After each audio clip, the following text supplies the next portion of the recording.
설레자여 예비하여 넘쳐지지 않도록 나보자 저 집에는 저천 공문에서 나보자 그날 아침 가문에서 만나자 밝혀 있나 기다린다 신랑이 천공문에 이를 때에 누가 만져봐주리 만나보자 저 집에는 저천 공문에서 만나보자 그날 아침 가문에서 만나자 기다리던 상도 덜마 우물에서 만날 때 참 즐거운 이번이 얼마나 기쁘랴 나보자 저 집에는 저천 공문에서 나보자 그날 아침 가문에서 만나자. 할렐루야. 천국에서 다 만날 줄로 믿습니다. 482장 부르겠습니다. 참 즐거운 노래를.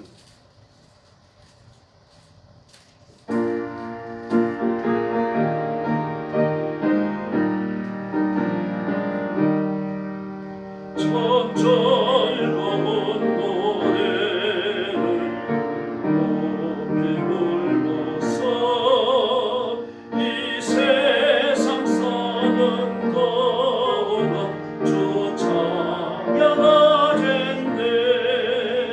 벅차 실산에 올라 멀리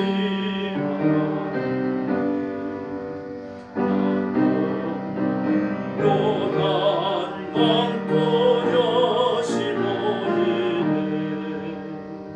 참 만나고 널 높이 부르세. 하늘의 소망 중심주 찬양하여라. 참 만나고 다 함께 부르세. 하늘의 기쁨 중심주 찬양하여 참 즐거운 노래를 높이 불러서 내 영혼 구원하신 주 찬양하겠네. 다윗의 성도들이 부르네.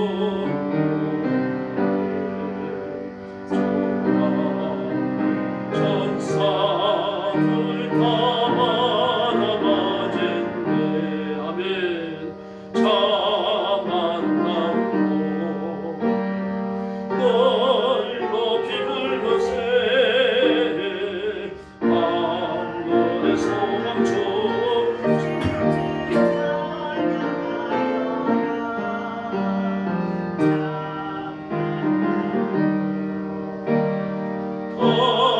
함께 부르세. 하늘의 기쁨 조심저 찬양하여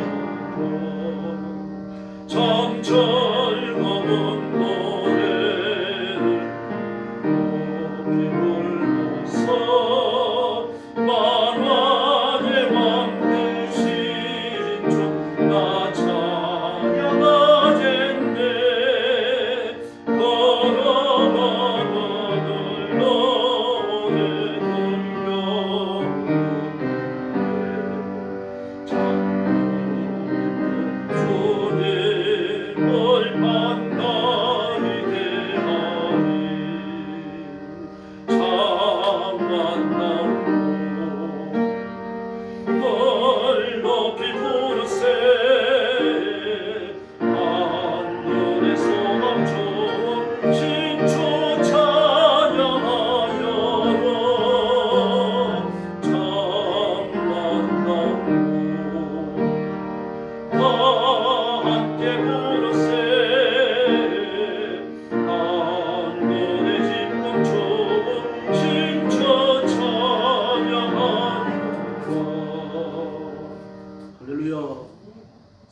483장 부르겠습니다. 구름 같은 이 세상 모든 불기경.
저와 여러분의 이름은 하나님 앞에 생명책에 기록된 줄로 믿습니다.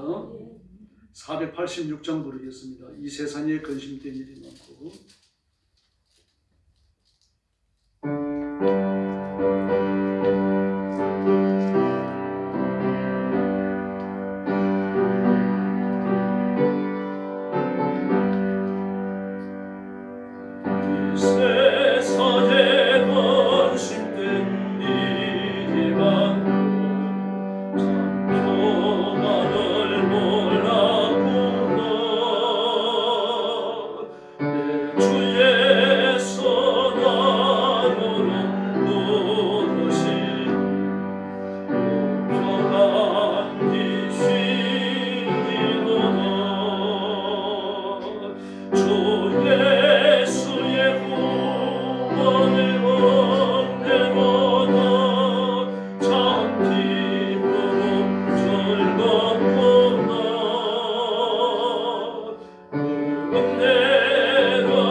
합심 기도하겠습니다. 오늘 밤 우리가 드리는 예배가 산제사 되어서 하나님 앞에 상달되도록 기도하시고, 예배 드리는 우리가 성결한 제물이 되어 하나님 앞에 연락되도록 자신의 성결을 위해서 뜨겁게 부르시기 바랍니다. 혹시 범죄하였을지라도 하나님의 용서와 은총을 구하시고 그리스도의 피로 다시 성결을 구하셔야 됩니다. 그래서 설교하는 저를 위해서 기도해 주시고, 말씀을 받는 여러분 자신을 위해서, 은혜 받기 위해서 기도하시기 바랍니다. 교회의 평안과 성숙과 부흥을 위해서 기도해 주시고, 그리고 나라를 위해서, 대통령을 위해서 기도해 주시기를 바랍니다. 같이 기도하겠습니다. 자비로우신 아버지 하나님, 오늘 감사합니다. 오늘 아침도 저희들을 주님 앞으로 불러주시고 엎드려 기도하며 하나님 앞에 영광 돌리게 하시니 감사합니다. 이 시간 주의 성령께서 능력과 권능으로 임하시고 사랑하는 성도들을 사로잡으시고 그 심령을 온전케 하시며 그 영을 강건케 하시고 하나님이 받으시며 쓰시기에 합당한 일꾼들로 사용해 주옵시기를 간절히 원합니다. 오늘 밤 주 앞에 엎드려 경배와 찬양을 바칩니다. 우리가 드리는 예배가 산제사가 되어 하나님 앞에 상달되게 하시고, 예배를 드리는 성도들 한 심령 걸어가고 허무한 제물이 되어 하나님 앞에 연락되게 하여 주시옵소서. 혹시 범죄하였을지라도 용서해 주시고 성결한 제물 되어 하나님 앞에 바쳐지는 시간 되도록 은혜를 더하여 주옵시기를 원합니다. 말과 행동에 실수가 있을지라도 용서해 주옵소서. 그리스도의 보혈로 정결케 하여 주시옵소서. 하나님 앞에 드려지는 의로운 예물 되게 하여 주옵시기를 간절히 원합니다. 자비하신 하나님 아버지, 오늘 밤 말씀을 전하는 초녀의 은혜를 주시기를 원합니다. 이 말씀을 인간의 생각과 인간의 판단을 따라 하나님 아버지 설교하지 아니하도록 도와주시고, 하나님의 말씀을 따라 하나님의 의를 따라 설교하도록 은혜 베풀어 주시고 정직하게 외칠 수 있도록 도와주옵시기를 간절히 원합니다. 말씀을 듣는 성도들에게 은혜를 주시옵소서. 이 말씀을 기쁨으로 받게 하시고 감사로 받게 하시고 하나님 앞에 영광 돌리게 하시고 온 힘을 다하여 하나님을 높이는 그러한 시간 되게 하여 주옵시기를 원합니다. 말씀을 믿음으로 받게 하여 주시고 주시는 말씀에 믿음을 화합하게 하여 주시기를 바랍니다. 그래서 이 말씀이 내 심령이 은혜가 되고 내 삶을 변화시키며 내 인격을 치료하는 놀라운 열매를 맺게 하여 주시옵소서. 자비하신 하나님 아버지, 성도들을 주 앞에 맡깁니다. 하나님의 가슴에 부어주시기를 바랍니다. 교회를 새로워지게 하시고 복받게 하시고 부흥하며 흥하며 성하게 하여 주옵시기를 간절히 원하옵나이다. 교회가 날마다 부흥하게 하시고 날마다 성장하게 하시고 구원받는 사람이 날마다 더하는 교회가 되도록 은혜 베풀어 주시기를 바랍니다. 구원받아야 할 불신종 혼돈을 구름대처럼 벌떼처럼 불러 모아주시기를 바랍니다. 하나님의 큰 일을 감당하는 교회가 되게 하시고 예수님이 다시 오시는 그날까지 말씀을 지켜내며 복음을 전하며 성결함을 지켜내는 살아있는 교회 되게 하여 주시옵소서. 자비하신 아버지, 은혜를 감사합니다. 오늘 밤도 저희를 하나님 앞으로 불러주시고 엎드려 경배하며 하나님 앞에 영광 돌리게 하시니 감사합니다. 주님 앞에 더러운 마음, 성결치 못한 행동, 깨끗이 못한 생각들을 갖고 왔을지라도 용서해 주시고 그리스도의 피로 씻겨 다시 성결케 하여 주옵시기를 간절히 원합니다. 죄를 생각하고 뉘우치고 회개하는 마음을 주시고 돌이켜서 하나님을 쫓고 십자가를 쫓아가는 깨어있는 일꾼들 삼아주시기를 간절히 원합니다. 그래서 오늘 밤 드리는 예배가 산제사 되어 하나님 앞에 상달되게 하시고 예배를 기뻐 받으시는 여호와 하나님께서 우리 성도들 심령마다 그 머리마다 선언자 안수하시며 하늘의 복을 주시기를 간절히 원하옵나이다. 육신의 나약함을 이겨낼 수 있도록 성령의 권능을 주시고 죄를 척결하여 낼 수 있도록 성령의 권세를 부어주옵시며 마귀와 싸워 승리하도록 하늘의 권능 부어주시기를 간절히 원합니다. 우리 성도들을 주님 앞에 맡깁니다. 하나님의 의를 이루며 하나님의 뜻을 이루며 하나님의 거룩한 계획을 성취하는 귀한 종들이 되게 하여 주시옵소서. 예수님의 이름으로 간절히 기도 올리옵나이다. 아멘.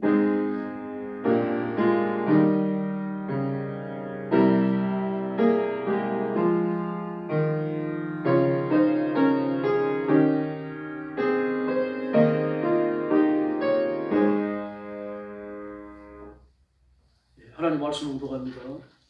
고린도전서 2장 1절부터 16절까지 읽겠습니다.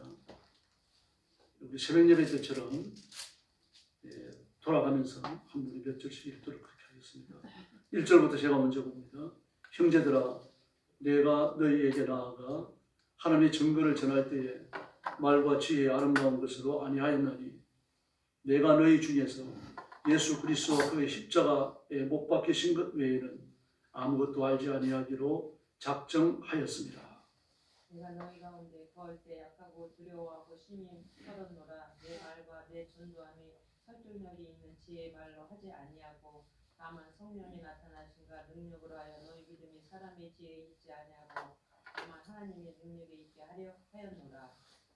그러나 우리가 온전한 자들 중에서는 지혜를 말하느니 이는 이 세상의 지혜가 아니요 또 이 세상에서 없어진 통치자들의 지혜도 아니요 부디 본미란 가운데 있는 하나님의 지혜를 말하는 것으로 곧 감추어졌던 것인데 하나님이 우리의 영광을 위하여 만세 전에 미리 정하신 것이라. 이 지혜는 이 세대의 통치자들이 한 사람도 알지 못하였나니 만일 알았더라면 영광의 주를 십자가에 못 박지 아니하였으리라. 기록된다. 하나님이 자기를 사랑하는 자들을 위하여 예비하신 모든 것은 눈으로 보지 못하고 귀로 듣지 못하고 사람의 마음으로 생각하지 못하였도다 함과 같으니라. 오직 하나님이 성령으로 이것을 우리에게 보이셨으니 성령은 모든 것 곧 하나님의 깊은 것까지도 통찰하십니다. 사람의 일을 사람의 속에 있는 영 외에 누가 알며 이와 같이 하나님의 일도 하나님의 영 외에는 아무도 알지 못하느니라. 우리가 세상의 영을 받지 아니하고 오직 하나님으로부터 온 영을 받았으니 이는 우리로 하여금 하나님께서 우리에게 은혜로 주신 것들을 알게 하려 하심이라. 우리가 이것을 말하거니와 사람의 지혜가 가르친 말로 아니하고 오직 성령께서 가르치신 것으로 하니 영적인 일은 영적인 것으로 분별하느니라. 육에 속한 사람은 하나님의 성령의 일들을 받지 아니하나니 이는 그것들이 그에게는 어리석게 보이며 또 그는 그것들을 알 수도 없나니 그러한 일은 영적으로 분별되기 때문이라. 신령한 자는 모든 것을 판단하나 자기는 아무에게도 판단을 받지 아니하느니라. 16절 같이 봅니다. 누가 주의 마음을 알아서 주를 가르치겠느냐. 그러나 우리가 그리스도의 마음을 가졌느니라. 아멘. 오늘 말씀의 제목은 복음 전도입니다. 1장에서 바울 사도께서는 그리스도인들이 예수 믿지 않는 불신자를 찾아가서 예수 믿으라고 권하고 전도하는 것은 불신자들에게 대단히 어리석어 보인다라고 말했습니다. 어리석어 보이는 이유는 그들이 영적으로 죽어있기 때문입니다. 영적으로 죽어있는 사람에게 영생에 관하여 말해봐야 알아들을 리가 없죠. 사과를 못 먹어본 사람한테 사과에 대해 설명할 수 있겠습니까? 불가능하죠. 사과를 먹어봐야 하는 겁니다. 그래서 우리 옛말에도 그런 말이 있잖아요. 서울 갔다 온 사람보다 서울 못 갔다 온 사람이 우기고 말하는 게 더 잘한다 그랬죠. 결국 이긴다고요. 서울 갔다 온 사람은 그 시골에서만 살다가 그 서울에 가가지고 휘황찬란한 대원도 보고 막 돌아다니는 전차 그리고 버스 막 이리저리 밀려다니는 그 많은 사람들 그리고 수많은 가게들 가게마다 쌓여있는 뭐 그런 많은 물품들 그러니까 설명할 길이 없는 겁니다. 그리고 어떤 사람은 그저 그러고 말했대잖아요. 서울 갔다 왔는데 설명 좀 해봐라 어떻더냐 그러니까 그저 그러다가 말았대요. 근데 서울 갔다 오지 못한 사람은 온갖 것을 다 상상을 해갖고 말을 하니까 그 사람이 말빨이 더 세다는 이야기죠. 마찬가지입니다. 영적으로 죽어있는 사람, 복음을 받은 적이 없는 사람에게 복음에 관하여 말해봐야 못 알아들어요. 못 알아듣더라도 우리는 전해야 할 줄로 믿습니다.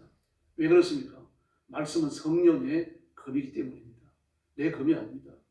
말씀을 전해놓으면 그 귓전에 떨어진 말씀, 마음에 떨어진 말씀을 언젠가 성령님이 쓰시면 그 영혼이 거듭나는 겁니다. 그래서 전도가 어리석어 보입니다. 두 번째는요. 전도가 어리석어 보이는 이유는 그들이 마귀의 권세에 붙들려 있기 때문입니다. 마귀가 하는 일은 불신자는 복음을 듣지 못하게 하는 겁니다. 온갖 회방을 다 놓습니다. 또 예수 믿는 사람은 하나님 말씀대로 살지 못하게 해요. 그래서 하나님의 복을 못 받게 만듭니다. 예수 믿고 순종을 하고 하나님의 자녀로 살면 복 받는 건 확실한 일이거든요. 근데 불순종해서 하나님의 축복의 경내에 들어오지 못하게 만듭니다. 그러나 어쨌든 우리가 기도하는 걸 알고 순종해야 되는 걸 알고 재림의 예수님을 기다려야 된다는 사실을 아니까 괜찮아요 아직은요. 근데 문제는 뭡니까? 불신자입니다. 마귀가 복음이 전파되는 견디를 꽉 막고 있고 그 귀를 틀어막고 눈을 막고 입을 막아버립니다. 복음을 들을 때 못 듣게 만들어요. 듣고 나서 잊어버리게 만들고요. 오히려 전도하는 사람들 화를 내게 만듭니다. 마귀가 격동시키는 거죠. 또 정작 나는 A라는 사람에게 전도하는데 이 A라는 사람이 아니고 전혀 관련 없는 사람이 와가지고 화를 내는 경우도 있어요. 별일이 다 있습니다. 전도하다 보면. 물 뿌리는 사람도 있고 소금 갖다 뿌리는 사람도 있고요. 욕하는 사람도 있습니다. 협박하는 사람도 있죠.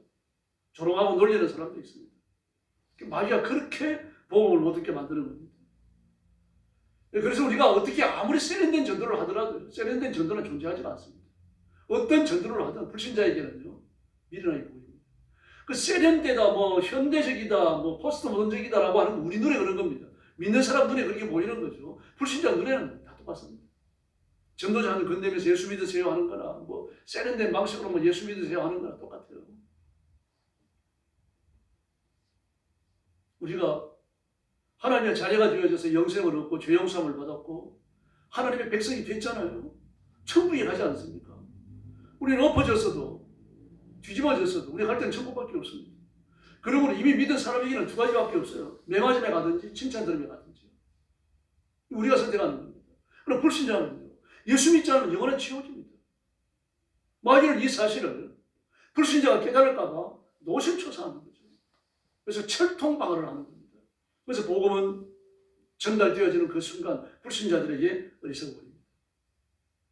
그리고 또 복음이 복음 전도가 어리석어 보이는 이유는요. 복음 전도의 결과가 살아생전에 보여지는 게 아닙니다. 다시 말해서 우리가 밥을 먹고 뭐 친구를 만나고 이렇게 할 수 있는 것처럼 실생활 속에서 증명할 수 있는 게 아니라는 얘기입니다. 뭐 천국을 보여주고 지옥을 그려갖고 보여주고 하나님이 어떤 분이신지 좀 알려주고 이럴 수 있는 게 아니라는 얘기입니다. 눈이 안 뵙니다. 손으로 만질 수도 없어요. 천국은 못 봅니다, 여러분. 뭐 죽은 다음에 가서 보고 왔다는 사람도 있습니다만. 그러나 천국에 하나님이 예배해 놓으신 본질적 그 모습을 본다면 아무도 묘사 못합니다. 할 수가 없습니다. 그저 그러다가 끝내게 돼 있어요. 그저 사람의 말로 묘사할 수 있는 그 수준에서만 보고 온 겁니다. 그런데 바울은 뭐라고 말합니까? 그렇더라도 전도하겠다. 그런데 미련하게 봤는데 전도하는 모든 사람들이 미련둥이로 보여지고 전도하는 메시지 자체가 미련하게 들리는데 어떻게 전도할 수 있습니까? 성령의 권능을 하는 겁니다. 그게 고린도전서 2장의 말씀입니다. 그래서 바울은 구원을 위한 하나님의 지혜로서 성령님의 존재를 들고 나오는 겁니다. 성령님의 역사가 반복적으로 일어나지 않는 이상 전도는 반복적으로 행해질 수가 없는 겁니다. 우리가 전도지 내밀면서 예수 믿으세요 하는 건 사소해 보일 수 있습니다. 그건 결단코 사소하지 않습니다. 그 사람이 전 일생을 두고 봤을 때 매우 중요한 순간에 직면해 있는 겁니다. 이 사실을 깨닫고 전도해야 됩니다. 그 사실 때문에요. 내가 전도자를 내밀면서 예수 믿으세요 말한 그 한마디 때문에 그 사람은 하나님 앞에 섰을 때 별명할 말이 없어집니다. 그 중요한 순간, 그 사람의 일생에 있어가지고 영혼을 좌우할 수 있는 중요한 순간, 그걸 우리가 함부로 할 수 없는 거죠. 바울은 이 사실을 아는 겁니다. 그래서 성령의 능력으로 한다라고 말하고 있는 겁니다. 성령의 역사는 언제나 독단적으로 나서지 않습니다. 성부 하나님, 우리 죄를 위해서 죽으시고 십자가 위에 죽으시고 부활하신 예수 그리스도, 구주이신 바로 그 성자 하나님, 이 삼위일체의 긴밀성을 가지고서 역사하시는 겁니다. 뭐 성부 하나님, 성자 하나님은 아무런 관련도 없으시고 성자 하나님, 성령 하나님 불쑥 혼자 나타나셔가지고 뭔 역사를 하시고 이게 아니라는 말입니다. 삼위일체 하나님은 서로 긴밀하게 연결되어져 계십니다. 하나님 계획하시고 예수님은 십자가 위에서 구원을 이루시고 성령님은 예수님이 이루신 구원을 모든 개인들에게 적용하시고 결실하게 하십니다. 그러면은 하나님이 구원 계획을 하실 때 성자 하나님, 성령 하나님 무엇입니까? 낮잠 주무십니까? 아닙니다, 여러분. 긴밀하게 연결되어져 계십니다. 그 긴밀성을 우리가 말할 수 있는 정도가 아닙니다. 그 가깝다, 친하다, 알고 있다, 뭐 정보가 교환된다, 그 정도가 아니라는 겁니다. 인간으로 말하자면 한 사람이 일하는 것처럼 일사불란하게 일하셔요. 그 세 분이십니다. 그리고 우리 삼위일체라고 이야기하는 겁니다. 그래서 하나님의 지혜는 예수 그리스도의 십자가 사건에 나타났고 이 지혜는 성령 사역을 통해서 본질적인 의미가 밝혀지면서 개인들에게 적용되는 겁니다. 그러므로 성령 강림이 없다면요, 십자가와 나와는 관련 없습니다. 예수님은 가짜가 되신 거죠. 그래서 성령님의 오심으로 예수님이 이루신 십자가 사역은 진짜가 되는 것이고 비로소 십자가 사역이 나에게서 결실되고 나를 위한 사건이 되는 거죠. 그래서 우리가 우는 겁니다. 그 사실을 생각할 때요. 하나님의 은혜가 얼마나 큰지 아득해지는 겁니다. 그래서 1절부터 5절까지를 보면 나는 성령의 능력으로 전도했다. 자신 있게 이야기하고 있습니다. 그래서 내 말이, 내 전도가 설득력 있는 지혜의 말로 하지 않았다라고 말합니다. 설득력 있는 지혜의 말로 하지 않았다. 이게 무슨 말입니까? 설득력 있는 지혜의 말을 내가 할 줄 안다는 이야기입니다. 또 1절에서 이야기하죠. 말과 지혜의 아름다운 그 철학을 말합니다. 철학적 이론을 펴지 않았다. 바울은 철학이 아주 박식했습니다. 헬라 철학이에요. 그 바울 서신에 보면 에비구레오, 스도이고 이런 말이 나오잖아요. 에비구레오가 헬라 철학의 에피큐로스 학파입니다. 스도이고는요 헬라 철학의 스토익 학파예요. 에피큐로스 학파는 쾌락을 추구하죠. 스토익 학파는요 경건, 지식을 추구합니다. 서로 이 상반되고. 그런데 이들 학파에 대해 갖고 내가 다 알고 있다는 이야기입니다. 전부 다 알고 있다. 그러나 나는 이런 철학적 원리에 복음 전하는 어떤 내용이나 노력도 의지하지 않겠다는 얘기입니다. 오직 성령의 권능으로만 하겠다. 성령님이 영혼을 살리기 때문에요. 예수님이 십자가 위에 이뤄놓으신 그 과거의 사건을 현재에 되살려내가지고 나와 적용시켜주는 분, 나와 매치시켜주시는 분, 그리고 나와 연결시켜줘가지고 내 사건이 되게 하시는 분, 그분은 성령님이셔요. 그러므로 성령님을 의지할 수밖에 없다는 이야기입니다. 뿐 아닙니다. 6절 이하의 말씀을 보면 신령한 것은 신령한 것으로만 분별할 수 있다라고 말합니다. 신령한 것은 신령한 것으로만 분별할 수 있다. 11절에 보니까 사람의 일을 사람의 영 외에는 누가 아느냐. 그와 같이 하나님의 일도 하나님의 영 외에는 누가 알겠느냐. 그런데 16절에 보니까 우리가 그리스도의 마음을 가졌다. 그렇게 말합니다. 우리가 그리스도의 마음을 가졌다. 그러므로 하나님의 깊은 것을 아시는 성령님께서 나와 함께 계시고 그 그리스도께서 그 마음을 내게 부어주셨으니까 나도 하나님의 거룩한 일에 참여하는 줄로 믿습니다. 다시 말해서 이 은혜가 아니면 전도의 중요성도 깨달을 수가 없다는 거죠. 전도할 수 없다는 이야기입니다. 이 신령한 건요. 그 전도하는 것 자체를 신령한 일이라고 표현하는 겁니다. 그래서 16절 말씀이 나오는 것처럼 그리스도의 마음을 가진 자, 아버지의 영이 그 육신속에 임하여 있는 자, 그가 바로 신령한 사람인 줄로 믿습니다. 그러므로 저와 여러분은 신령한 그리스도인입니다. 믿으시기를 바랍니다. 아멘 좀 크게 하시기를 바랍니다. 인정하셔야 됩니다. 그 자신을 함부로 하지 마셔요. 여러분 신령하거든요. 신령하면 거룩하다는 뜻이죠. 거룩하다는 얘기는 세상에 속하지 않았다는 뜻입니다. 아버지께 속했다는 뜻이에요. 깨끗하셔야 됩니다. 옛말에 선비는 냉수하시고도 이빨 쑤신다고 그러잖아요. 고기 먹은 것처럼. 양반은 집을 쬐지 않고 비가 와도 뛰지 않고 왜 그렇습니까? 자존심을 지키더라고요. 선비다움, 양반다움을 지키더라고요. 허장성세는 배워서 안 되겠지만 자존심을 배워야 돼요. 그리스도인은 그리스도인으로서의 신령한 자존심, 영적 자존심을 가져야 됩니다. 내가 기독교인인데 이렇게 살 바에는 내가 차라리 손해보고 말겠다. 이런 자존심이 있어야 되는 거죠. 내가 하나님의 사람인데 죄를 지어야 한다면 내가 차라리 손해보고 말겠다. 이게 자존심이거든요. 바울이 이게 있었다는 이야기입니다. 그렇기 때문에 그 헬라 철학에 박식한 그 지식을 갖고도 헬라 철학에 능한 사람을 만나더라도 이 철학의 이론을 갖고 다투지 않았어요. 논하지 않았습니다. 바울 오직 뭘 갖고 나갑니까? 십자가에 죽으신 예수 그리스도, 부활하신 그리스도, 예수님만 들고 나갔어요. 상대가 어떻게 나오든지 간에요. 이걸 신령한 것이라고 불렀습니다. 그래서 12절에 보니까 우리가 세상의 영을 받지 아니하고 오직 하나님께로부터 온 영을 받았으니라고 말하는 겁니다. 그래서 내가 말을 할 때 아무 말이나 하는 게 아니라 사람의 지혜에 가르친 말을 하는 것도 아니고 성령께서 가르쳐 주신 것을 전한다. 12절과 13절에서 그렇게 말하고 있습니다. 우리 그렇게 살아야 할 줄로 믿습니다. 그러므로 그리스도인은요, 복음에 대한 혼합주의적 입장을 버려야 됩니다. 세상이라고 다 악한 것도 아니고 성도라고 다 선한 것도 아니다. 여기까지 하면 들으면 괜찮잖아요. 귀가 솔깃하죠. 세상이라고 다 악한 것도 아니고 성도라고 다 선한 것도 아니다. 주의하셔야 돼요. 이런 말은요. 다만 마음의 문제다. 마음의 문제다. 마음이 선하면 다 선하고 마음이 약하면 다 악하다. 얼마나 그럴듯해 보입니까? 마귀의 속삭임은 마귀의 유혹입니다. 세상에 선한 게 어디 있습니까? 죄와 허물로 죽은 거죠. 세상에 선한 게 없습니다. 여러분. 죄와 허물로 다 죽었는데 뭐가 선합니까? 오직 하나님만이 선하시며 예수님만이 선하시며 그리스도인, 죄 용서받은 그리스도인이 선한 줄로 믿습니다.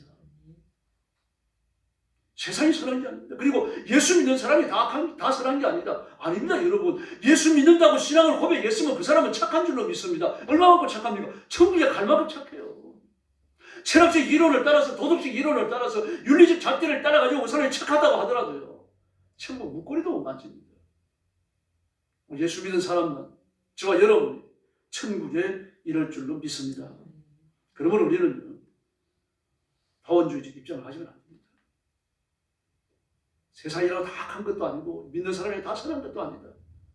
반기 끼는 소리 하지 마세요. 세상은 다 악하고 기독교는 다 선합니다. 그렇게 고치셔야 돼요. 예수 믿고 하나님의 자녀가 된 사람이 거룩하지 않으면 누가 거룩합니까? 하나님 말씀하시잖아요. 내가 거룩하니 너희도 거룩하라고 말씀하시죠. 구원의 방법에 있어서 예수님밖에 없고 성도의 처세에 있어서도 예수님밖에 없는 줄 믿습니다. 앉으나 일어서나 먹으나 마시나 사나 죽으나 예수님뿐인 줄로 믿습니다. 그래서 바울은 오직 그리스도에 대해서만 가르치겠다고 결심하는 겁니다. 오늘 1절부터 16절까지 계속 그걸 반복하는 겁니다. 난 예수님에 대해서만 말하겠다. 나 철학도 알고 이론도 안다, 논리도 안다, 아름다운 논리를 다 마음껏 펼칠 수 있다. 그러나 나는 예수님밖에 말하지 않겠다. 나는 내 논리와 이론에 집중하는 것이 아니라 성령님이 주시는 진리, 그 원리를 내가 가르친다. 그게 대해서밖에 말하지 못한다. 이거 성령님이 주시는 것을 가르치는 건데 내 머릿속에서 나온 게 아니다. 정확하게 말하고 있습니다. 바리새인들은 민족주의의 기초를 둔 율법과 탈무드적인 전통을 존중하는 자들입니다. 그러므로 복음을 말하는 바울은요, 민족이 반역자고 반율법주의자가 되는 거죠. 사두개인들은요, 진보적인 헬라 철학과 철학적 변론에 아주 능한 자들입니다. 근데 복음을 외치는 바울은요, 아주 일자 무식쟁이로 들릴 수밖에 없는 거죠. 차를 잘못 갈아탄 시대에 뒤처진 그런 불행한 지식인으로 보는 겁니다. 바울을 보면. 한 100년 전에 태어났으면 괜찮았을 텐데 이쯤 생각하는 거예요. 그러니까요. 지금 1세기도 21세기에도요. 바울 시대와 같이 복음의 몰리회가 존재합니다. 그러나 그리스도인은 전도할 때 복음만을 말해야 할 줄을 믿습니다. 못 알아들어도 괜찮아요. 불신자를 설득하려고 하지 마십시오. 우리가 하는 건 전하는 겁니다. 설득이 아닙니다, 여러분. 설득은 성령님이 하시는 거죠. 사람이 설득해서 된다고 하면은 설득해가지고 교회 못 데리고 나올 이유가 어디 있겠습니까? 일당을 주고 데리고 나왔어도 그 다음부터 교회 안 나오는데요. 세상 사람들의 눈에는 복음이 원시적 신화의 소산으로 보입니다. 아무리 그렇게 말하더라도 그들이 신하라고 외치더라도 하나님 살아계시며 우리의 구주는 예수님 뿐이신 줄로 믿습니다. 그러므로 시대에 뒤떨어진 사람이라는 말을 들어도 괜찮아요. 복음은 세상의 어떤 학문과도 다릅니다. 은혜와 죄에서 출발합니다. 자존심을 깡그리 뭉개야 됩니다. 세상의 어떤 종교나 도덕과도 달라요. 하나님의 은혜를 의지해야 됩니다. 내 잘난 건, 내 능력, 내 체면, 내 검자탑으로 생각하는 것, 나 잘하는 것 전부 다 내려놔야 됩니다. 이것까지 거래 받는 거 아니고 이것까지 천국 가는 게 아니기 때문입니다. 그러므로 인간들의 길이 있다면 예수님입니다. 다른 길은 없습니다. 이 사실을 정확하게 이야기해야 됩니다. 이 전도입니다. 그럼 그 말을 듣고 나보고 미친 사람이라고 그러는데 그런 말 하기 놔두십시오. 그 말 들으면 성령님이 언젠가 검으로 쓰십니다. 내 검이 아닙니다. 성령님의 검입니다. 그러므로 우리가 경험하는 어떤 위대한 학문이나 경험들은 복음과 견줄 수 있는 게 아닙니다. 오직 인생의 모든 해답은 예수님께만 있는 줄 믿습니다. 그래서 예수님을 만나면 변화받는 겁니다. 그 핍박자, 살인자 사울이 순교자가 되잖아요. 시몬이 베드로가 되지 않습니까? 평양 깡제 이이푼이 제주도 선교사님을 와가지고 제주도를 보호시킵니다. 지금도 그 제주도에 가면 이기풍 수련회도 있습니다. 이기풍 목사의 기념교회도 있습니다. 에스겔 사망골짜기에 흩어져 있던 그 수많은 해골대를 그리스도의 군대로 만들어내는 것이 그분이 바로 성령님의 역사입니다. 인간이 하는 일이 아닙니다. 지금도 마찬가지입니다. 그리스도를 만나면 개인이 되었든 사회가 되었든 국가가 되어졌든 운명이 바뀌고 삶이 뒤집어질 줄로 믿습니다. 예수님은 죄로 죽은 인간에게 생명과 인격을 선물로 주시기 때문입니다.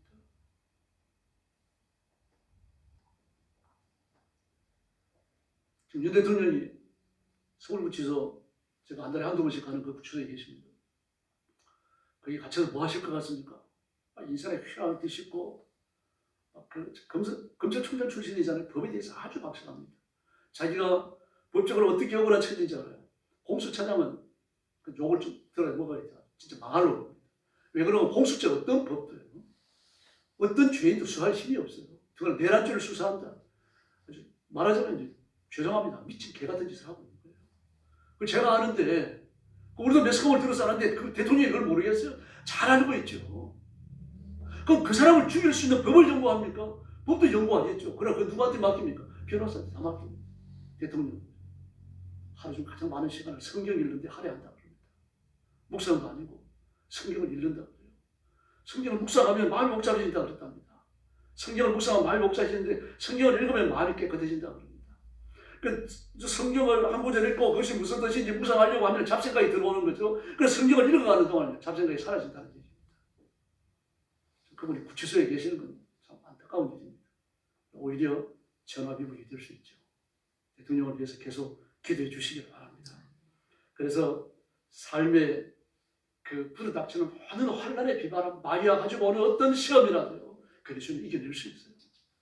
하나님의 지혜에서 승리가 나오기 때문입니다. 그래서 그리스도는 분명히 결단해야 됩니다. 특히 신앙의 복음을 전해야 되고요. 마귀에게 짓눌리는 사람을 불쌍하게 생각해야 됩니다. 예수 믿기를 위해서 기도하고 거듭나야 되고요. 나라를 위해서 충성 봉사하고 백성들을 위해 갖고 목숨 바치는 정치인들 되도록 기도해야 됩니다. 지금 저 사람들은 정신이 아니거든요. 전부 정치 이권에 매달려 갖고 말입니다. 정말 사람 같은 말도 안 하고 사람 같은 짓도 안 하잖아요. 그래도 예수 믿어야 돼요. 그럼 사람이 변합니다. 그러므로 전도는 하나님의 말씀의 복음은 예수 그리스도의 십자가와 부활은 인류와 역사를 바로잡는 유일한 방법이 됩니다. 어떤 분이 간증입니다. 이제 학생들하고 이렇게 전도하러 갔습니다. 교사, 아마 중등부나 고등부 교사일 때였어요. 근데 이제 어느 집에 가서 이제 아이들 이제 다 이렇게 그 조별로 나눠가지고 보내고 자기도 두 아이들하고 셋이서 이제 전도하러 갔어요.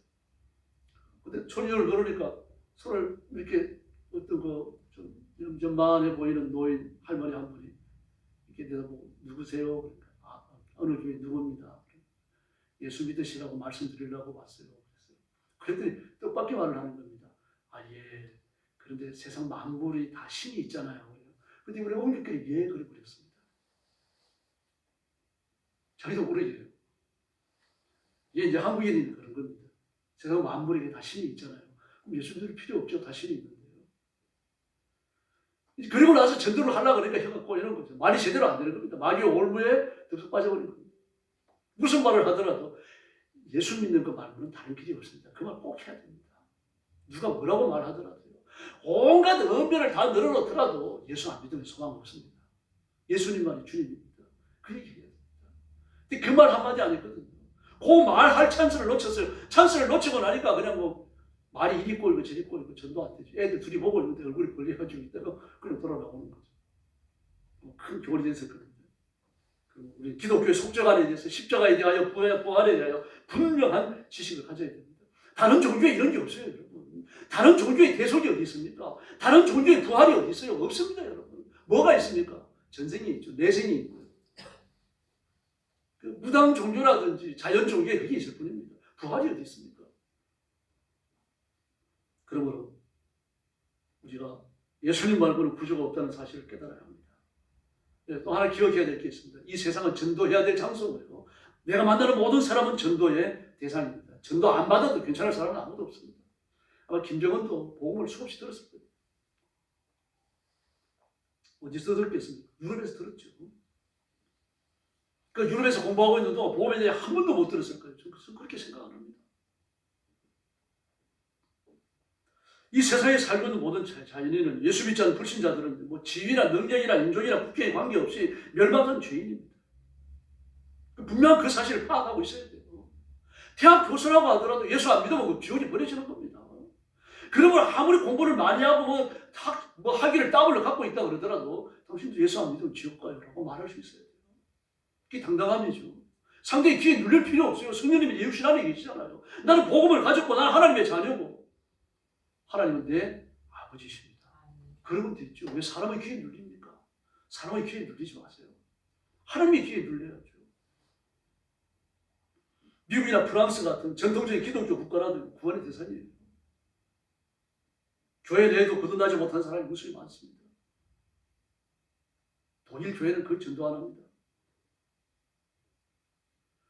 모든 백성들이 직장에 다니면 직장에서 무조건 11주 됩니다. 그리고 그 돈은 국가의 종교원으로 넘어가요. 그리고 목사는 모든 루트교 목사님에게 월급이 나갑니다. 그 목사님들은 공무원이 셈이죠. 성도들은 원천적 11조를 내고 있죠. 겉으로 볼 때는 그 도일 전체가 거대한 교회 같아요. 실제로 열고 들어가고 그렇지 않습니다. 마약 문제 얼마나 심각한지 모릅니다. 성적으로 얼마나 물러나고 더러운지 몰라요.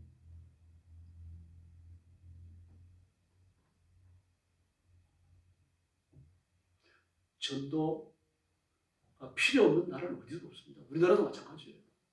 전도해야 되고 선교해야 되고 복음을 전해야 되고 언젠가 내 죄를 운명처럼 짊어지고 지옥의 파멸에 떨어진다는 사실을 말해야 됩니다. 그래서 누구든지 죽는 걸 두려워합니다. 그래서 병 고치고 약 먹고 의사의 처방을 받아가 치료하고 수술을 하고 온갖 노력을 다 합니다. 그러나 불치의 병 앞에 장사 없어요. 다 무너집니다. 아무리 건강한 사람이라도요. 병 앞에서는 별거 없어요. 다 약하고 보잘것 없습니다. 그래서 어떤 사람도 인생에 대해서 바로 아는 바가 없다고 봐야 합니다. 아무리 많이 배우고 서울대학을 따블로 나오고 똑똑한 것 같아도요. 결국 전도의 대상입니다. 지성과 이성으로 천국 갈 사람이 아무도 없다는 이야기입니다. 그 이현영 씨 간증요. 여러분 꼭 기억하셨다가 전도할 때 쓰셔야 됩니다. 그가 그 아픈 딸 어떻게 보면 딸을 마지막으로 볼 건지도 모른다라는 생각이 들었어요. 딸이 병이 있잖아요. 아무나 할 거 있으니까. 어디 고칠 병이요. 고칠 수가 없거든요. 근데 그 딸을 마지막으로 본다는 심정을 가지고 그리고 하와이 갔다가 거기서 딸이 나가는 교회 나갔다가 예수 믿고 거듭나잖아요. 거기서. 우리 그 이전에 교회는 나갔어요. 근데 거기서 거듭나요. 세례를 받는데 세례받기로 결심을 하고 세례를 받는데 자기가 살아온 삶이 막 그렇게 불쌍하고 아둥바둥 살아온 게 불쌍해서 견딜 수가 없다는 게 눈물이 막 쏟아지는 거죠. 여러분 이현영이라고 하면 서울대학 졸업장보다 나아요. 이현영 그 소개장이에요. 서울대학 졸업장 갖고는 취직이 안 돼도 이현영 씨 개인적 소개장 가지고 가면은 여러분 취직할 수 있었어요. 그런 사람이 이현영입니다. 그 성공한 사람 중에 그 책은 베스트셀러고요. 책 팔아가지고 번 돈으로 뭐 별걸 다 했잖아요. 아들딸 그렇게 길러놨죠. 그런데 예수님을 만나고 나니까 자기가 지금까지 살아온 삶이 그렇게 불쌍하더라는 겁니다. 자기 인생을 볼 수 있는 진정한 눈이 열리고 나니까 예수님 없는 인생은 아무것도 아니라는 얘기죠. 그러므로 불신자들은 인생 자체가 절망적이니 그걸 못 봅니다. 소망 없이 죽을 존재라는 것을 잘 몰라요. 그러나 그 영혼은 압니다. 그 영혼은 자기가 죽으면 지옥에 떨어진다는 사실을 알아요. 영이기 때문에 영적인 존재에 대한 감각이 있습니다. 마귀에 대해서 악한 영들에 대해서 감각이 살아있어요. 그 영적인 반응을 하잖아요. 악한 예수 믿지 않는 사람들 악한 영들에 대해서 반응을 해요. 자기가 죽은 이후에 가야 될 지옥의 처참함에 대해서 압니다. 본질적으로 알아요. 그래서 죽음을 얼마나 두려워합니까? 그리스도인의 죽음과 불신자의 죽음은 달라요, 여러분. 불신자의 죽음은 정말 눈으로 보기가 민망할 정도입니다. 그럼 그리스도인의 죽음은 평안해요, 여러분. 물론 말부딪히가 돌아가시는 분도 있습니다. 많지 않아요. 대개 죽을 때를 압니다. 내가 이제 죽을 때가 다 됐구나. 육신의 장막을 떠날 때가 됐구나. 이걸 알아요. 준비하는 겁니다. 그래서 불신자는 영적으로 죽었기 때문에 마이동평 우리 독전입니다. 사도행전 8장에 보니까 사마리아 주술사 시몬이 베드로의 저주받잖아요. 베드로가 안수하니까 막 병자가 낫고 이러니까 돈을 들여가지고 그 은사, 그 능력을 나도 좀 받게 해주십시오. 그러니까 베드로가 저주해버리죠. 들어도 모르고 봐도 몰라요. 예수 믿는 사람은 그 능력 많은 베드로와 같이 있어도 그 수준밖에는 안 된다는 이야기입니다. 사도행전 24장 26절에 보니까요. 바울이 붙들려가지고 이 빌라도에게 신문을 받고 그 다음에 이 벨릭스 앞에 갑니다. 총독 벨릭스 앞에요. 총독 벨릭스 앞에 가가지고 예수님에 대해 가지고 바울이 자세히 이야기를 해요. 그 예수 믿으라고 구원받으라고 말을 합니다. 그런데 성경은 뭐라고 말합니까? 바울에게 돈을 받을까 하여라고 말합니다. 이 불신자의 관심입니다. 바울은 그 영혼에 관심이 있어요. 예수 믿고 구원받아 하나님 나라에 가야 되는데 그 벨릭스가 가지는 관심이 뭡니까? 좀 바울이 나한테 이 좀 커미션을 주면은 좀 이렇게 뒷전을 찔러주면 내가 좀 잘 말해줄 텐데 빌라도한테 이 생각밖에 없다는 거예요. 왜 그 생각을 합니까? 바울의 집안이 예루살렘에서 괜찮은 집안이었습니다. 제가 여러 번 말씀드렸죠. 괜찮은 집안이에요. 이름 있는 집안입니다. 그러니까 이 바울 가족 하나 건지기 위해서 돈 들고 오지 않을까 생각하는 겁니다. 지금요. 바울이 귀띔하면 돈 들고 왔겠죠. 그러나 바울은 그런 생각 손톱만큼도 없습니다. 디모데후서 4장 10절을 보니까요. 대만은 세상을 사랑하여 나를 버리고 데살로니가로 갔고 그레스게는 갈라디아로 디도는 달마디아로 갔고 라고 말합니다. 대만은 이 세상을 사랑하여 나를 버리고 데살로니가로 갔고. 그렇게 바울을 추종한 사람 아닙니까? 그 정말 생명을 내어놓고서 예수 그리스도를 전하던 사람, 온 힘을 다해가지고 하나님께 받은 사명을 감당하려고 애썼던 사람입니다. 정말 영혼 하나를 건지기 위해 가지고 눈에 불을 켜는 사람 아닙니까? 그런 사람을 수정 들고 수년을 가까이 따라다니면서 복음을 듣고 기적의 현장을 봤지만 결국 세상을 사랑하여 데살로니가로 갔고라고 말합니다. 세상에 속한 사람이 하나님 마음을 열어주지 않으시면요, 일생 교회를 나왔더라도 천국 이루지 못합니다. 예수님을 따라다니면서 3년간 설교를 듣고 기적의 현장을 눈으로 보고 온갖 일들이 다 일어나는 걸 그 옆에서 정인을 설 수 있을 만큼 증거할 수 있을 만큼 그 살아있는 그 현장을 본 그런 사람 아닙니까? 하나님들은요.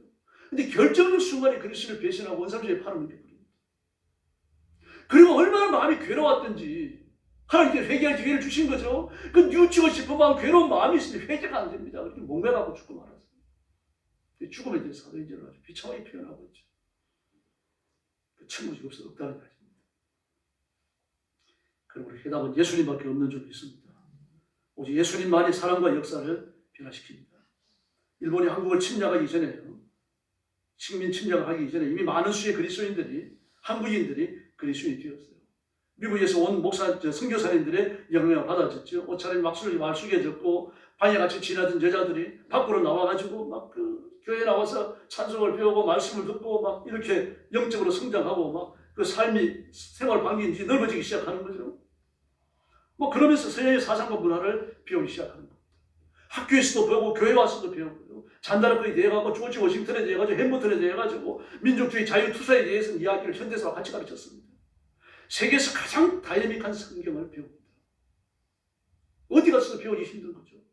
막 이런 지식들이 성경을 교회를 통해 가지고 말입니다. 교회 학교를 통해 가지고 중일학교를 통해 가지고 한국인들이 막 전파되기 시작했습니다. 이 사람들이 눈이 넓어지고 귀가 넓어지는 거죠. 야, 그런 나라가 있었구나. 이런 역사가 있었구나. 우리도 정신 차려야 되겠다. 우리 독립해야 되겠다. 주권 국가를 세워야 되겠다. 이런 결심을 하게 되는 거죠. 전 세계 역사를 두고서요. 아무리 못 배운 사람, 못 배운 민족이라고 하더라도 성경을 배우고 성경에 감화되고 나면요, 포괄적 정치에 대하여 두 가지 길을 걷게 됩니다. 하나는 호흡을 들고 싸우다가 장렬하게 전사하고 망해버리든지요. 그렇지 않으면 폭정을 깨뜨리고 자유민주주의를 세우는 겁니다. 그 두 가지 역사 중에 하나밖에 안 일어납니다. 아예 저걸 숭배해서 없애버리든지요. 아니면 아예 민족의 역사가 바뀌어버립니다. 성경은 그리스도 안으로 돌아온 사람들, 예수님의 손에 붙잡혀진 사람들, 개인들, 민족, 이런 사람들이 변화가 일어난다라고 말합니다. 그런 담대함과 용기를 주시기 때문입니다. 그러므로 그리스도의 때를 얻든지 못 얻든지 전도해야 할 줄로 믿습니다. 예, 그리고 우리는 땅끝까지 가야 합니다. 사도행전 1장 8절에서 예수님은 땅끝까지 가라고 말씀을 하십니다. 오직 성령이 너에게 임하시면 너희가 권능을 받아 예루살렘과 유대와 사마리아와 땅끝까지 이르러 내 증인이 되리라. 그렇게 말합니다. 예루살렘과 유대와 사마리아와 땅끝까지. 뭐 전도할 곳이 많지만 내 가족 먼저 전도하라고 얘기합니다. 내 친척을 전도하고 내 주변의 사람들을 전도하고 그리고 외국에 나가 전도하고 전도하는 분들, 선교하는 분들을 기도해주고 후원하라는 이야기입니다. 저는 여러분들 복 받기를 위해서 새벽마다 기도합니다. 여러분들 그런 소망을 갖고 기도하시길 바랍니다. 그러므로 이 사도행전 1장 8절의 명령은 우리가 지킬 것인가 안 지킬 것인가 고민해야 될 말씀이 아닙니다. 예밖에 할 게 없습니다. 반드시 지켜야 되고 지키지 않는다면요, 체근을 해서라도 지켜야 됩니다. 선교사를 위해서 기도라도 해야 됩니다. 선교 헌금을 보내야 됩니다. 좀 안타까운 마음으로 그렇게 이 말씀을 지켜 나가야 할 줄로 믿습니다. 그 선교는 하나님의 명령이고 예수님의 마지막 부탁이고 성령님의 권면입니다. 링스턴은요, 그러니까 선교하다 죽습니다.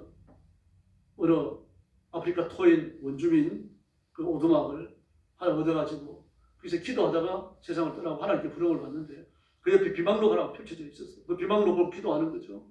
언제 어디에 가서 전도하고 언제 어디에 가서 전도하고 어느 부족을 만나고 어느 부족을 만나고 그 전도 계획이 빼곡히 적혀 있었어요. 가슴이 뭉클해지는 얘기죠. 이거 펼쳐놓고 그 전도해놓은 자기가 기록해놓은 메모해놓은 그 계획을 그대로 따라서 움직이기 위해서 하나님께 능력 달라고 기도하다가 하나님 앞에 부름을 받았어요. 그런 큰 멸류관을 받았을 겁니다. 누가 비견할 수 없고 견줄 수 없는 큰 상급을 받았을 겁니다. 우리는 다 선교사가 될 수 없습니다. 가정을 지켜야 되고 돈 벌어야 되고 교회도 지켜야 되죠. 역사도 지켜야 됩니다. 이 시대를 책임져야 되고 나라와 민족을 위해서 기도해야 되고 윤 대통령을 위해서 기도해야 됩니다. 누가 할 겁니까? 그러나 그걸 한다고 해가지고 선교에 대한 열망이 꺼져서는 안 된다. 그걸 함과 동시에 선교를 더 해야 됩니다. 그리고 바쁘면 선교를 안 해도 되는 게 아니라 반드시 해야 되는 게 선교입니다. 선교를 위한 기도는요, 단 한 번도 빼먹어서는 안 됩니다. 교회 와서만 기도하지 마시고 식사 기도할 때도 하셔야 됩니다. 온 세계에 흩어져 복음 전하는 선교사님들에게 축복해 주십시오. 그 한마디라도 하셔야 돼요. 이제 그렇게 해서 우리가 하나님의 선교에 참여하는 줄로 믿습니다. 뿐만 아니라 이 동남아 선교를 위해서 기도하셔야 됩니다. 아시아의 세계 인구의 50%가 삽니다. 굉장하죠? 세계 인구의 50%. 지금 세계 인구가 80억이 좀 넘었잖아요. 81억이 안 되고 80억 한 5천만 정도 될 겁니다. 80억 500만인가요? 어쨌든 80억이라고 그러고 동남아시아에 아시아에 400억이 사는 겁니다. 400억이요. 근데 그 중에요, 400억 중에 2%가 기독교입니다. 400억 중에 98%는 자연주의 종교를 갖고 있습니다. 불교의 마음의 교인, 그리고 무당 종교, 토속 종교, 신을 부르고 하늘을 부르고 돌을 부르고 온갖 잡다한 짐승들, 곤충들까지 하물며 신으로 섬기고 있습니다. 심지어 그 이스라엘 백성들이 애굽에 내려갔을 때요, 애굽 사람들은 파리 대가리만 끌어놓고 섬기고 있었어요. 파리 대가리를 모양으로 만들어 놓고 그 앞에 절하고 제물 바치고 그랬습니다. 일본에 가면 더 웃깁니다. 자기가 키우던 고양이, 자기가 키우던 개도 신으로 섬겨요. 자기가 키우던 고양이나 개가 늙어 죽습니다. 그럼 땅에 묻어져요. 묻어질 묘 위에다 대고요, 무슨 인형집 같은 그런 조그마한 사당을 하나 만듭니다. 사당을 하나 만들어 놓고 집 뒷곁에 대고요, 만들어 놓고 그 앞에 아침 저녁으로 제를 갖다 바쳐요. 제물을 갖다 바치고 빌고 소원을 아뢰고 그러면요, 계속해서 가서 그렇게 되어지면 정성을 바치고 소원을 아뢰고 이렇게 빌고 숭배하게 되면 그 신이 된다고 믿습니다. 이 일본인들의 신관입니다. 아주 저열하고 저급합니다. 일본 정교가 정말 급해요. 그래서 일본인들 중에는 그렇게 오래 되어진 기독교 역사를 갖고 있는데도 불구하고 기독교인이 여러분 1.2%밖에 안 됩니다. 그게 더 11조하고 주일 지키는 교회는 더 적죠. 임진왜란 때요, 이미 군목을 대동하고 왔어요. 우리나라에 쳐들어올 때요. 기독교 역사가 그렇게 깊어요. 물론 천주교입니다만. 어쨌든 한국 그리스도인들의 삶이 큽니다.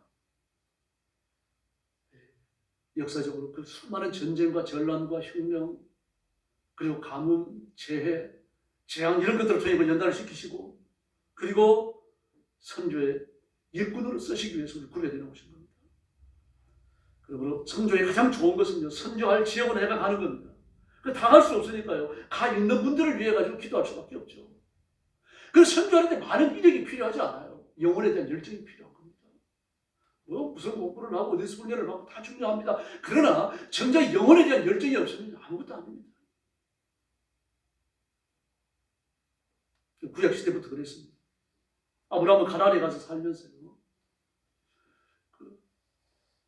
후얀족들 중에서요, 아브라함이 셈족계열의 후얀족이거든요. 게라나 나홀이나 하란이 다 그렇습니다. 후얀족이거든요. 그 후얀족에서 특별히 아브라함이 근짐을 받아가지고 하나님을 섬겨요. 뜨거운 믿음으로 하나님을 섬겼고, 그리고 가나안까지 와가지고 하나님을 섬기는데, 가나안에 살고 있는 모든 사람들이 아브라함이 하나님을 섬긴다는 걸 알아요. 그래서 창세기 23장 6절을 보니까 아브라함을 뭐라 부릅니까? 하나님의 방배, 그렇게 불러요. 방배가 무슨 말입니까? 장관이라는 뜻입니다. 장관. 성지라는 말입니다. 정성이라는 말입니다. 하나님의 장관, 하나님의 정성, 하나님 나라의 높은 관리라는 이야기입니다. 그들이 아브라함의 종교에 하나님을 섬기는 열정이 강화되어졌다는 뜻이죠. 시므리도 마찬가지입니다. 430년간 애굽에 거하면서 수많은 잡족들이 히브리들이 감화되어져요. 그게 어디 나옵니까? 출애굽기 15장이에요. 그래서 이스라엘 백성들이 애굽에서 나올 때 수많은 잡종이 같이 나옵니다. 그 신앙으로 영적으로 감화됐기 때문입니다. 모세 가정도 모압에서 이방 며느리를 얻어갖고 오죠. 바울과 제자들은 일생 동안 전도하다가 순교하고요. 가는 곳마다 사랑과 역사를 변화시켜 놓습니다. 윌리엄 캐리는요, 구두 직군이었습니다. 근데 하나님께서 그렇게 신비한 은사를 주셨어요. 외국어를 빨리 배울 수 있는 은혜를 주십니다. 그래서 성경을 읽고 교회에 나가 예배드리고 그러면 선교에 대한 열망이 생겼어요. 외국에 나가서 예수 믿는 걸 모르는 사람한테 전도하고 선교해야 되겠다. 그러면 어떻게 하면 좋을까? 그럼 외국어를 먼저 배워야 되겠다. 그럼 어떤 외국어를 배울까? 그 성경 원어를 배우기 시작했어요. 히브리 헬라어를 한 2년 만에 다 배워버립니다. 아주 능통하게 배워요. 그리고 나서 선교를 조직합니다. 윌리엄 캐리는 현대 선교의 아버지라고 불려요. 그 이전까지는 그저 선교 가고 싶은 사람이 그냥 갔던 겁니다. 자기 재산 가지고. 근데 윌리엄 캐리 이후로는요, 선교회를 조직하고 선교회에서 선교사님을 파송하고 파송된 선교사를 후원하고 이걸 합니다. 윌리엄 캐리가 선교회를 조직해요. 그리고 윌리엄 캐리가 자기가 조직한 선교회의 파송을 받아가지고 인도를 갑니다. 그래서 인도 선교를 시작합니다. 놀라운 역사가 일어나요. 1792년도에 인도 선교회를 설립했고요. 1993년도에 인구 선교사로 벵골에 파송됐고요. 인도에 41년간 머물면서 산스크리트로 성경을 완전히 번역합니다. 산스크리트는요, 전 세계 언어의 모라고 불립니다. 그만큼 이 산스크리트어의 어법이나 글자가 가지고 있는 그 독특한 문법들이요, 다른 어느 책에 많은 영향을 미쳤다는 이야기입니다. 뿐만 아니라 어려워요, 언어가요. 어려워가지고 산스크리트를 완전히 아는 사람이 없다고 말할 정도로. 근데 그는요, 산스크리트를요, 완전히 배웠고 해독을 했고 성경으로 번역을 합니다. 뿐만 아니라 우리가 아는 대로 인도는요, 수많은 민족이 삽니다. 민족이 얼마나 많은지 모릅니다. 세넌프로 대학을 설립했고 23개 방으로 성경을 번역했습니다. 그리고 번역되어진 23개 언어로 번역되어진 성경을 갖고 인도인들이 얼마나 열심히 전도했든지 문명퇴치가 됐다 그래요.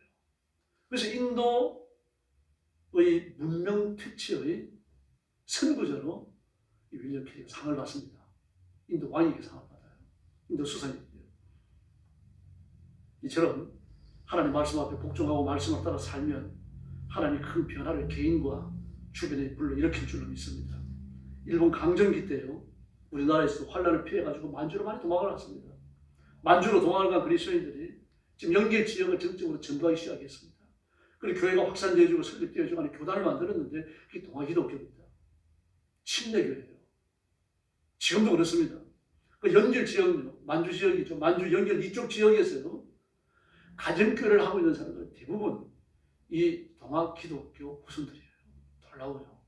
저는 몇 번 가보고 도대체 어째서 이런 곳에서 예수 믿는 사람이 나올 수 있을까? 차근차근 물어봤더니 그 동아기독교 후손이더라고요. 이 교단을 만들려고 해서 교단 만들지 말라고 했습니다. 교단 만들지 말고 모여가지고 모임을 갖고 예배드리고 그 교육자들끼리 교류하고 한국의 목사님 불러다가 공부하고 그러라고 했어요. 교단 만들면 부패하기 시작합니다. 교단 없어도 괜찮아요. 모임이 중요한 거죠. 예. 지금도 마찬가지입니다. 현대 교회는 가는 선교에 애를 써야 합니다. 선교사를 파송해야 되고요. 봉사활동을 통해서 선교해야 되고 아웃리치 단기 선교를 해야만 합니다. 또 와달라는 요청을 묵살해서 안 됩니다.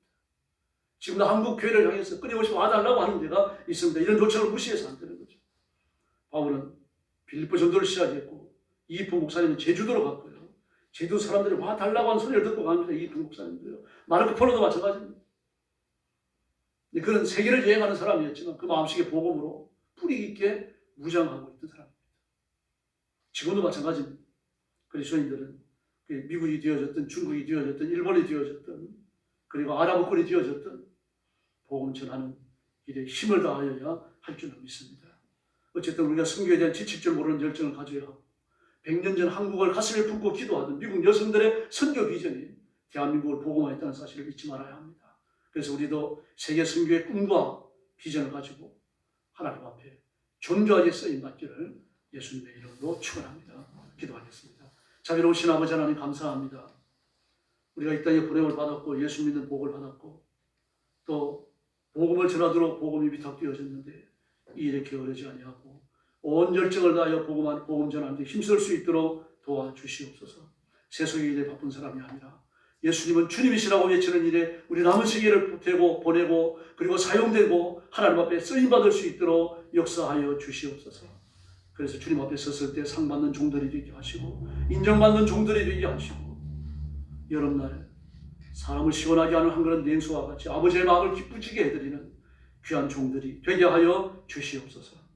이 일을 위해서 성령 충만함을 주시고 믿음의 부여함을 주시고 건강의 복과 물질의 복을 허락하여 주시옵소서. 예수님의 이름으로 간절히 기도 올리옵나이다.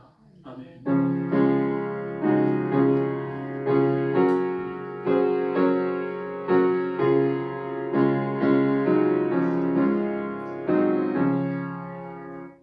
(505장) 찬송 부르겠습니다. 온 세상 위하여 나 복음 전하리.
기도 생활에 힘써 주시고요.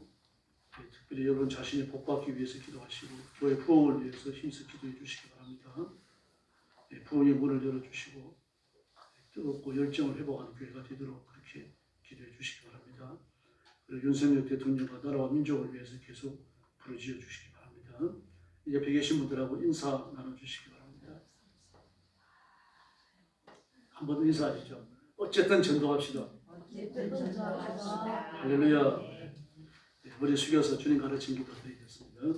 하늘에 계신 우리 아버지, 아버지의 이름을 거룩하게 하시며 아버지의 나라가 오게 하시며 아버지의 뜻이 하늘에서와 같이 땅에서도 이루어지게 하소서.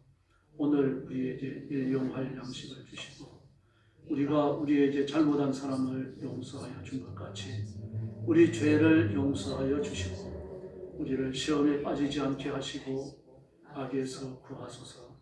나라와 권능과 영광이 영원히 아버지의 것입니다. 아멘.